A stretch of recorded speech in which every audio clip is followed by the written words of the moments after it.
is also, as I think Suman mentioned, a reunion of old friends, and I think in this case it's old in both senses. Some of us are pretty close to 80, and but in addition, I should point out that I have known Montec since very, very well since 1971, when I joined the Domestic Finance Division of the World Bank, along with somebody called Shankar Acharya. And as I many times said, Montec was my first boss. And therefore he's of course always right, except when he disagrees with me, which doesn't happen very often. And Suman joined the World Bank a year later, and I've known him pretty well since then, though I don't think we were ever in the same division. And I've known Pradeep for, you said 30 years, or is it 30? More. Yeah, of course. I have been involved with cuts many times, and I've given so many lectures for it that I can't even begin to remember. So I'm going to talk about this subject. I have 30 minutes, which is now reduced to 27. And so let me stress a very simple point. I am not going to discuss almost everything that is relevant to this question, because that would require a lecture of 5 or 6 hours.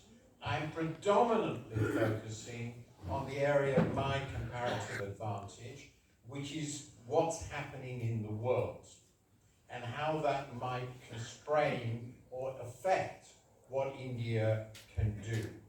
And the single most important point here is that if anything like this happens, then India will become, in the world context, a very, very big economy and country. And that will create challenges and opportunities that have only previously been experienced by one other developing country, which is, of course, China. And the impact of that on India and for India is something people should be starting to think about now, even though it's not, for reasons that I've explained, yet a burning issue. I will also talk briefly about some aspects of those opportunities and, I think, mistakes that India must avoid. This is not working, so we've got it. Come on. Microsoft knows you can. So just to remind you, this is a quote which you will all know from the Prime Minister of India at the Red Fort in August 2023, which I think was Independence Day, and I'm sure it was. And he said, "I have an unwavering belief that in 2047, when the country celebrates 100 years of independence, my country will be a developed India." I love that so let me move on to explain the outline of my remarks. I'm going to start with the aspiration, how I define it, which is very idiosyncratically, but it doesn't really change very much the broad story.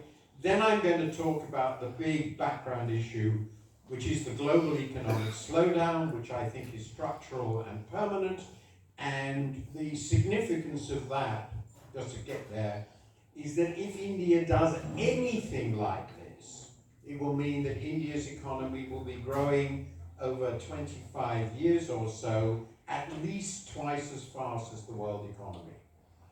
That has quite important implications for the relationship between India. In fact, it has to be faster than that, and the rest of the world. I'm going to talk about the global economic prospects, I'm going to talk about deglobalization or globalization, particularly the issue of what happens in the trading system. Then I'm going to talk about the prospects, and then I'll talk about India's options with a few conclusions. So, is Mr. Modi's goal of making India a high-income country by 2047 plausible or even feasible? Well, I don't think it's plausible. It is feasible. But to do it, India will have to perform pretty close, not the same, to what China did in the 20-odd years up to 2012. But even if it doesn't, if it merely continues on its present track, India is still likely to become, on most definitions, a superpower by the middle of the century. Size matters. The fact of India's population changes everything if it sustains its recent growth rate. So I thought what an amusing way of approaching this issue was to take a country which will define what I mean as a benchmark for becoming a developed country. Now it turns out that if you look, and I'm sure you've never seen the comparison between India and Greece, so that is, Greece, it turns out to be the IMF's poorest advanced country. At present, India's GDP per head, measured at purchasing power parity, which I think is the least bad way of comparing standards of living across countries. I'm prepared to defend that, but I won't say anything more about that. Following the IMF, I use that data. I think it's better than the World Bank's. Anyway, India's GDP per head is a quarter of that of Greece. If India's GDP per head grew at its 1990 to 2029 trend rate, I'm using IMF forecasts to get a longer average, and Greece's GDP per head did the same, and its previous performance was dreadful, so this is very favorable to India. It's quite possible that Greece will cease to be an advanced country if it continues on its recent path. Then India's GDP per head at PPP would be about 60% of that of Greece in 2047, which means it will be an upper middle income country, but not an advanced country. To catch up, India's trend rate, by these are all per GDP per head, rate of growth of GDP per head would need to reach 7.5% a year, which is almost 3 percentage points higher than the 4.8, and that would match roughly China's rate of growth in its boom years. And it will be a hell of an achievement for a country this size to manage that. Is it likely greater than 50% probability? I think very clearly no. It's not impossible, but it would involve a lot of policy improvement and a pretty favorable environment. And I leave it to you, to some extent, to just consider what that policy improvement might be. But there is another way of looking at it. If India's economy were to grow at, say, 6.5% a year until 2047, which is at least 2 percentage points lower than required to become an advanced country on my criteria, against what I expect to be around 4% in China. This just there's 3% in the world economy, which I will explain, and 2.3% in the US, which happens to be its 1990 to 2029 trend. India would become the second largest economy in the world at purchasing power parity by 2047, slightly ahead of the US. Now, at market prices, it will certainly be smaller than the US, but China is smaller than the US at market prices now, and nobody really denies it's a superpower. If you look at the range of things it can do. So if something like this were to be achieved up to the middle of this century, then India would become a world power of very, very significant dimensions. And there are big implications of that, many of which I will go far beyond this lecture. Now, with that basic introduction to the significance of this issue and some of the options, let me stress I'm not standing in ferocious defense of any particular forecast. I'm just trying to give you some scenarios. Let me talk a bit about the global context. So I'll talk about the global growth in living standards. I will note the big slowdown.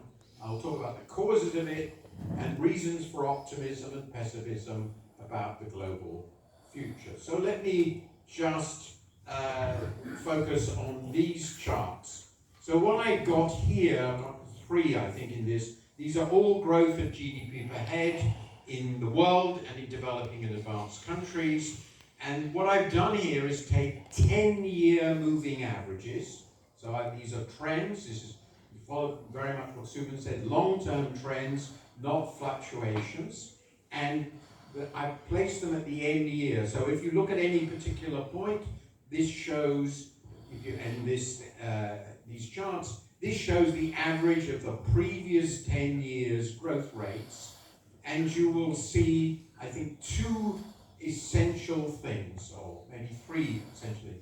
First, these trends have been on a marked decline since about between 2008 and 2012. Massive, consistent decline, and we've seen no sign of reversal. The declines are very large. In the case of Asian emerging developing country, the decline from the peak to now is roughly 3 percentage points a year. That's a big decline. There's a smaller decline for emerging and developing countries, but please note that the decline of the developed countries, though only a percentage point, is almost a halving of the underlying trend growth of per capita GDP. It's now basically 1% a year. So it's general decline, particularly big decline for the emerging and developing countries, but a miserable performance for the high income, the advanced countries. The second thing I wanted to focus on is another way of seeing the gap between growth of GDP per head in developing and advanced countries. And I'm focusing here to treat the developed countries as the benchmark, and this is the difference between them and these groups, and you can see that in both cases the rate of catch-up on the GDP per head of the advanced countries has slowed by a very considerable measure. For the emerging countries of Asia, it's basically halved, and for the emerging countries as a whole, it's not quite halved, but it has fallen by roughly 2 percentage points, and the catch-up rate for the emerging and developing countries is only now 1% a year. And this is consistent with the big point that Arvind Subramanian has recently made, that what we are seeing is a marked general slowdown in convergence, along with a slowdown in global economic growth I'm showing, and though I don't have time to discuss that, I think these are correlated. So the general story of dynamism slowdown has gone along with a marked reduction in the rate at which emerging and developing countries in aggregate, and these are weighted by size, so big countries count for more than others, have been catching up on the developed country. This is a pretty depressing backdrop for the understanding the context.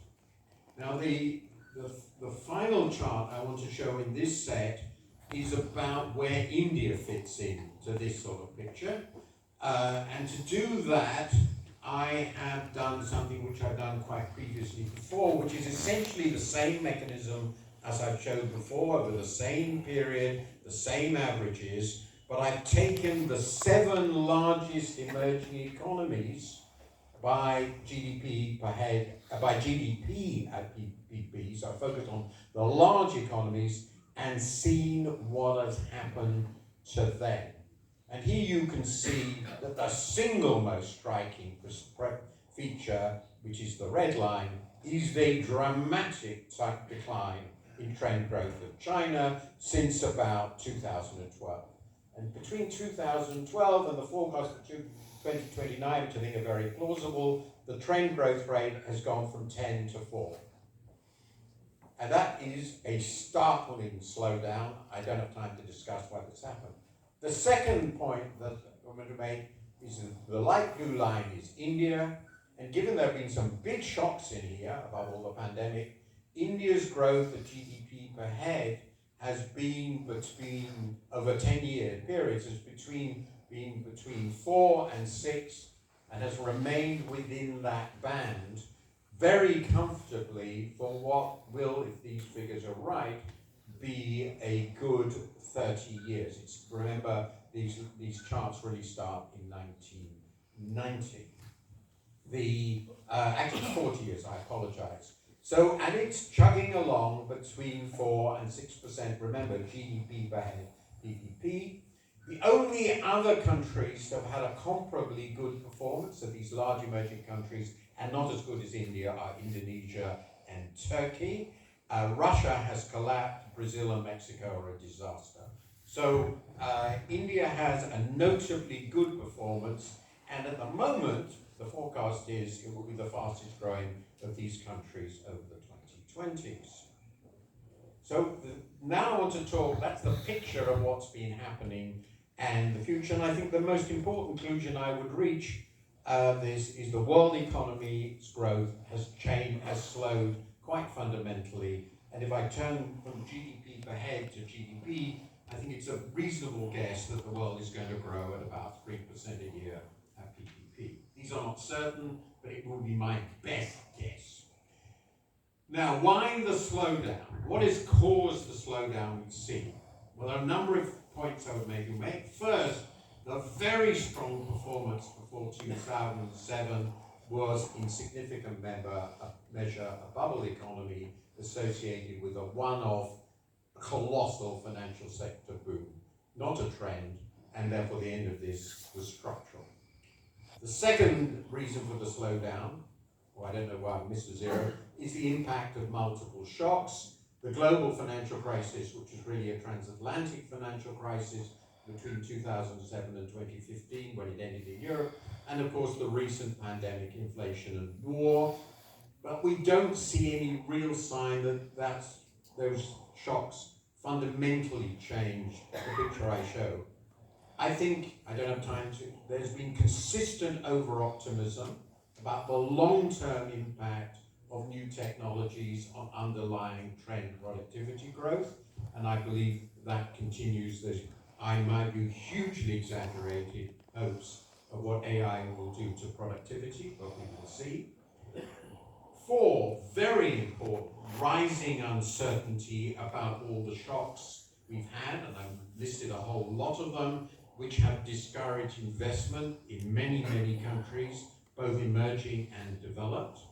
Worsening policy, a point that the IMF has made very well in its most recent World Economic Outlook. Deteriorating policies, fiscal, microeconomic, trade, and so forth. China's deceleration, which I've already pointed out, which is dramatic.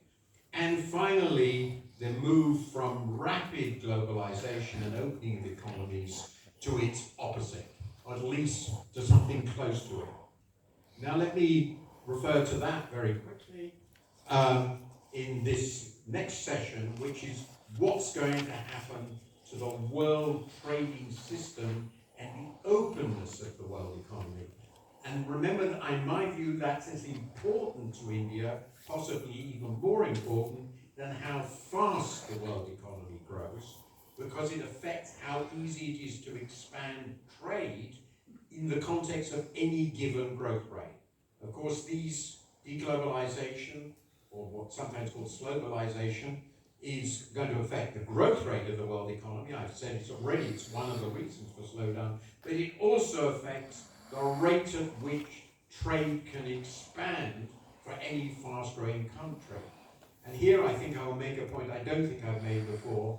If we assume, as I've suggested, that to get anything close to the target that I'm discussing, then that the growth of GDP in India has to be at least 6.5%, and if you really want to get to the target considerably faster, that means India will be growing at least twice as fast as world GDP, and I'm going to come later to what that means for its trade. So the second question is, so the questions that I'm asking, are we deglobalizing or slowbalizing? Are we actually reversing globalization or really keeping it constant? Are we friendshoring or regionalizing? What is the pattern of the breakup, the reduction in trade relative to GDP? And the answers seem to be that we are slowbalizing, we are not deglobalizing, but the slowbalization, that is to say the slowdown in the rate of growth of trade relative to world GDP, is very striking. And it is also clear from some quite good analysis I'll show you that we are friendshoring, not regionalizing. But policy is on a knife edge. Trade could implode if political relations collapse. So this is the optimistic perspective. So let me show you a few charts that illustrate this. This is a chart which shows the ratio of world exports over world output. And they're essentially world export of goods. These are the only thing we have data. We go back to 1800. There are lots of points about this, but I won't make. But the key point, we had a huge upswing in world growth, trade over GDP in the second half of the 19th century.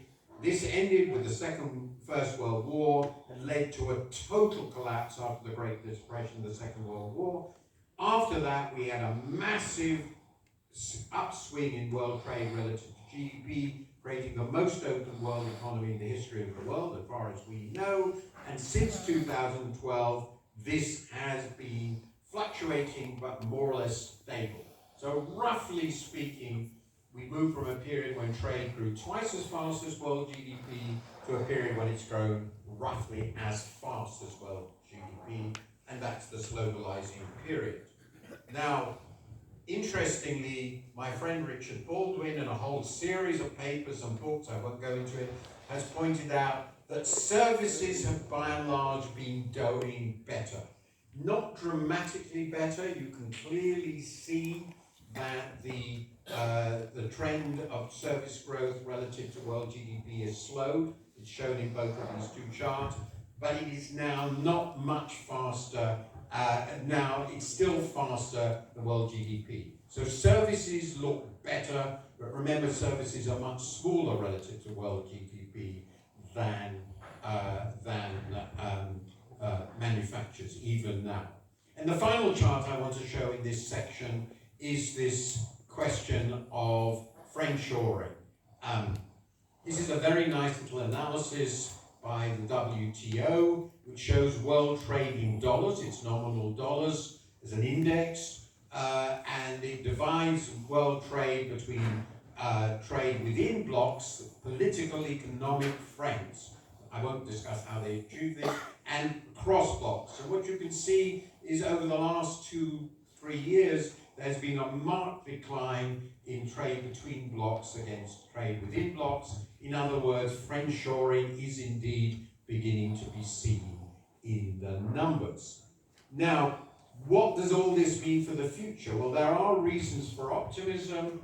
The most obvious is the shocks have come to an end, that we hope, an acceleration of technological change, reversal of benign policy trends of the past 1.5 decades, but there are very many reasons for pessimism. Climate change, which I haven't mentioned, which is going to become, I think, significant. Demographics, quite general, not in India, but quite general. Aging and sub-replacement fertility rates in high-income and upper-middle-income countries, which is going to slow growth in multiple ways. Serious fragilities, high indebtedness, intense great power competition, global economic fragmentation, diminishing cooperation and threats of war, decay of liberal democracy, rise of populism, real constitutional uncertainty. And I think on balance, all this means that the pessimistic view of the future is plausible, and I think my 3% is a pretty reasonable guess and probably will turn out to be rather optimistic. Now, what does this finally mean in the last 3 or 4 minutes? What does this all mean for India? The global environment has changed fundamentally. It is more dangerous and chaotic than at the least prior to 2007, and it creates huge risks. But India also has big opportunities. It can form useful and productive economic relations with all sides. It can, if it really tries, partially replace China, which is a deep desire of the West as a competitive global supplier of goods and services. It can become a magnet for FDI, and it can have serious influence on global discussions because it's going to be a superpower. India can still take advantage then of global openness. It has substantial assets in seeking to shape the world. It is an obvious +1 in a world of China +1. It has pretty good relations with the West, and especially with the US, to which it is strategically important. It has an immensely successful Indian diaspora, which can create hugely successful links with the Western economies, and its size, it gives it the resources to diversify and upgrade the economy over time. So, given all this, What should India do? I think it is likely to be tempted by quite aggressive and possibly inward-looking industrial policies, and possibly even self-sufficiency, and I would continue to argue that this would be a big mistake. I will just list here 3 big mistakes being made in the current debate by Chatterjee and Subramanian. I have a lovely paper on this. They argue that there is a widespread belief that India is already a large country with a large market, so the world market doesn't matter. This isn't true. It's not yet a huge economy. It's a little bit around the size of Germany, which is not a very large economy in market prices. But more important, they argue that the actual true market for tradable goods and services, especially more sophisticated one, is quite a bit less than GDP because there are a lot of poor people. The second is, there are a lot of people who argue that exports have not been important for Indian growth, and leave that to Montic to argue next. But the basic point, I think it's absolutely clear to me that the trade liberalisation and everybody else in the early 90s was a decisive shift in India's growth trajectory, and the belief that global opportunities are disappearing. While there are reasons for concern, they haven't gone, and for the reasons that I've already said, that's going to continue. And as it is now, India still has a very small share in world exports and world exports of commercial services. It shouldn't abandon the field. It's incredibly important that it does so. So my conclusion from that is that India needs to maintain its ratio of trade to GDP, which has been roughly stable now for quite a long time, at this level. It shouldn't allow it to collapse, and that means trade must grow at least as fast as India's GDP.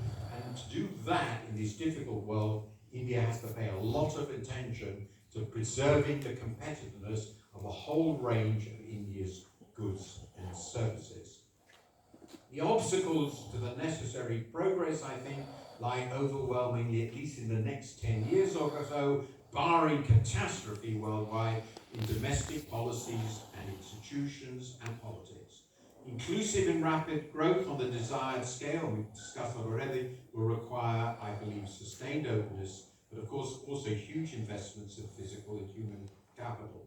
But openness remains the handmaiden of economic progress. It'll just be more difficult to extract advantages. Today, the opportunity increasingly lies in services where India has a strong comparative advantage. So my conclusion, India wishes to become a high-income country by 2047. That is unlikely to be achieved in my view, but it certainly should become an upper middle income country, and if it continues to do well, it could become an advanced country, but the challenges are indeed enormous. Even if it is just an upper middle income country, it will be a superpower.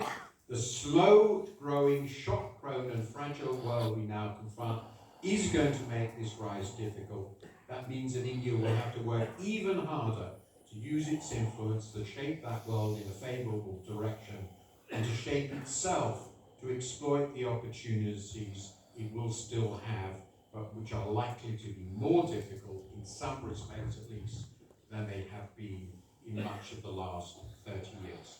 Thank you for listening. Bravo, Martin, and 30 minutes to the session. But while we could have some conversation, but let me immediately ask Monte, and you've been assigned 10 minutes, you may not wish to take all that.